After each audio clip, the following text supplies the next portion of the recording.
What do you do when heaven feels quiet? When prayers echo unanswered and suffering stretches on? Today we step into Exodus 1, the beginning of a story not with miracles, but with misery. This is oppression in Egypt, when God seems silent. And what we'll discover is that silence doesn't mean absence, and delay doesn't mean denial. The book of Exodus opens with tension. Joseph is gone. The generation that knew him is gone, and a new king rises, one who doesn't remember. He sees the Israelites not as allies, but as threats, and fear becomes policy. Pharaoh says, "They are too numerous. Let's deal shrewdly with them." So he enslaves them. He forces them into hard labor. Brick by brick, the Israelites build cities, Pithom and Ramesses, while their dignity crumbles. But here's the twist. The more they're oppressed, the more they multiply, because God's promise to Abraham still pulses beneath the pain. Imagine generations born into slavery, children raised with chains as normal, faith passed down, not through triumph, but through tears. And yet the people grow, not just in number, but in resilience. God seems silent, but he's not absent. He's working in the background, preserving a people, preparing a deliverer. Sometimes divine strategy looks like delay, but it's really incubation. Pharaoh escalates. He commands the Hebrew midwives, Shiphrah and Puah, to kill every baby boy, but they refuse. They fear God more than Pharaoh.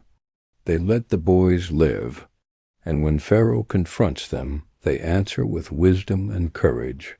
God honors them. He blesses them with families of their own. Here's the twist. In a time of silence, God speaks through obedience, through quiet resistance, through women who choose life over fear. Pharaoh's next move is brutal. He commands all Egyptians to throw Hebrew baby boys into the Nile.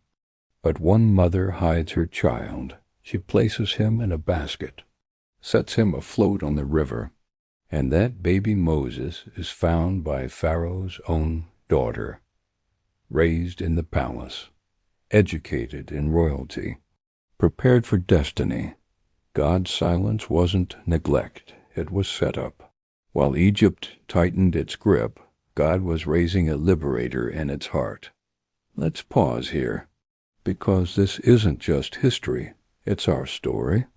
We all face seasons when God seems silent, when injustice rises, when prayers feel unanswered, when we wonder, where is God? But Exodus 1 shows us something powerful. God is already moving before he speaks. He's already working before he reveals. The Israelites didn't see the plan, but they were part of it. Their suffering wasn't wasted, it was woven. Silence in Scripture is never emptiness. It's often preparation. Think of Joseph in prison, David in caves, Jesus in the tomb. God's silence is not abandonment, it's alignment. He's aligning hearts, positioning people, setting the stage. In Egypt, God was preparing Moses, preserving a remnant, and allowing oppression to reach a tipping point so deliverance would be undeniable. If you're in a season of silence, if your prayers feel unanswered, if injustice surrounds you, remember Egypt, remember the midwives, remember the basket in the river. God sees, God remembers, God prepares.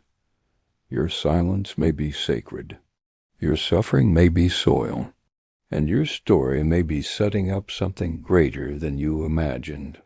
Oppression in Egypt wasn't the end, it was the beginning of deliverance, of covenant, of a God who hears even when he doesn't speak. Thanks for watching Faith Unfolded.